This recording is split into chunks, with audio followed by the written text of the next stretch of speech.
Welcome back to Villa Famiglia, everybody. We are week 64 and we are getting closer and closer and closer to getting these clients moved in. We've made a ton of progress over the last couple of weeks and I am so excited to share it with you. Let's stop talking about it from out here and let's dive in.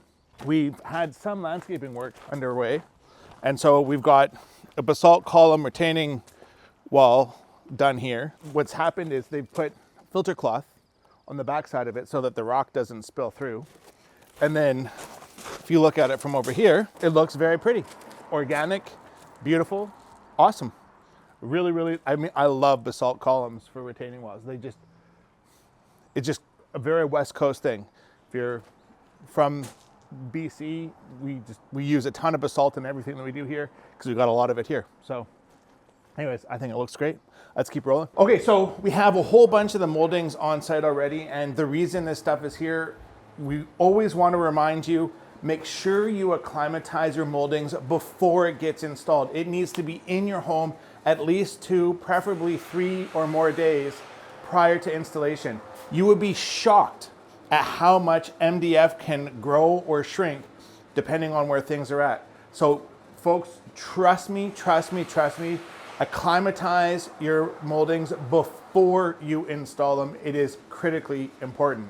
Now, in terms of progress that's happened on site here though, we've got flooring installed, we've got all of our doors installed, and I think you'll remember when we were here last time, Kyle, a bit of a difference between the slab height and the tile height, but you can see the finished effect here is perfectly flush, no transition.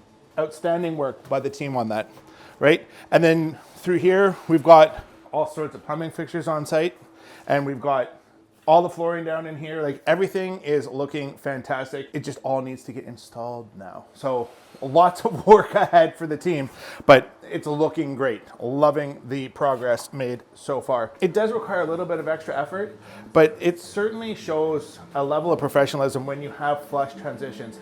I hate T-moldings. I hate them. And I really dislike stepping through a doorway or a walkway where you have floor, like carpet to tile or carpet to hardwood or whatever, hardwood to tile, whatever the case may be, and having like a bump underneath your foot. I really like to have a flush feel underneath our doors. And so we work really hard to deliver that for all of our clients as well. Again, in here, you know, things and details that I'm looking for, Kyle, or I'm just wanting to make sure that our tile is falling somewhere underneath the door. It doesn't need to be in the middle, but it needs to be underneath the door, right? And that's the most important thing here. So unfortunately, we don't have enough lighting in here to really be able to show you what's going on here. We've got all of the tile installed for the tub. We've got a beautiful niche that's been done. Absolutely exquisite work in here. It looks fantastic. And I really like the movement in this tile as well. It's really cool. What do you think, Kyle? Yeah, it looks neat. I like it.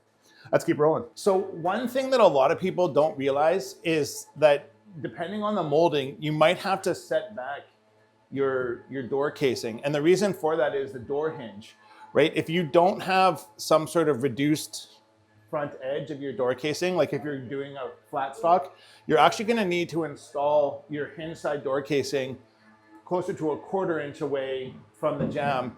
3/16 is just not enough, and what ends up happening is your hinge actually rubs against a flat stock. So in this case, we've got a profile door casing here, and that will give us the room we need so that the hinge will operate the way that it needs to, won't squeak, won't do weird things, and that is looking fantastic. So the team is just putting this all together. Obviously, we're missing the top piece, but I suspect the team is working on that as we speak. Let's keep going. We've got the first course of flooring down the main floor hallway here. And as we always want to see, we want to see the longest run of flooring installed first so that you get a nice straight base point and then you work off of that, right? But that's all good. Looking awesome in here. We did a herringbone pattern for the flooring in the foyer here, and what an absolutely magnificent detail. Sam's just in the middle of getting the floor protection ready to go so that the floor gets protected with round board before too long here. I believe the front door is actually stained and ready to go and should be getting installed pretty quickly as well, believe it or not. So I just wanted to take a second and really emphasize how important floor leveling is, right? So you can see here, like the floor was a little bit out of level. And so we've now got this floor nice and flat. Dead level is not important. flat is, right? And we want to make sure the floor gets put in flat.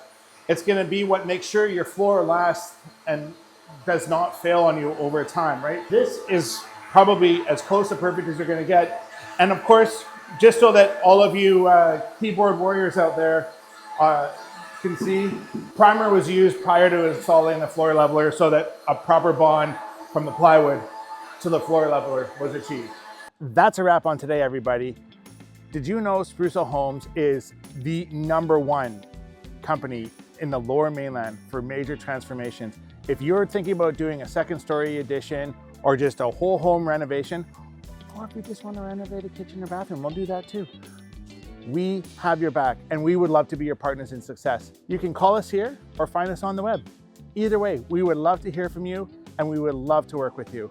In the meantime, we'd sure appreciate it if you'd share this content if you find it useful or informational, and like the video, subscribe, and stay awesome. We'll catch you on the next one. Bye now.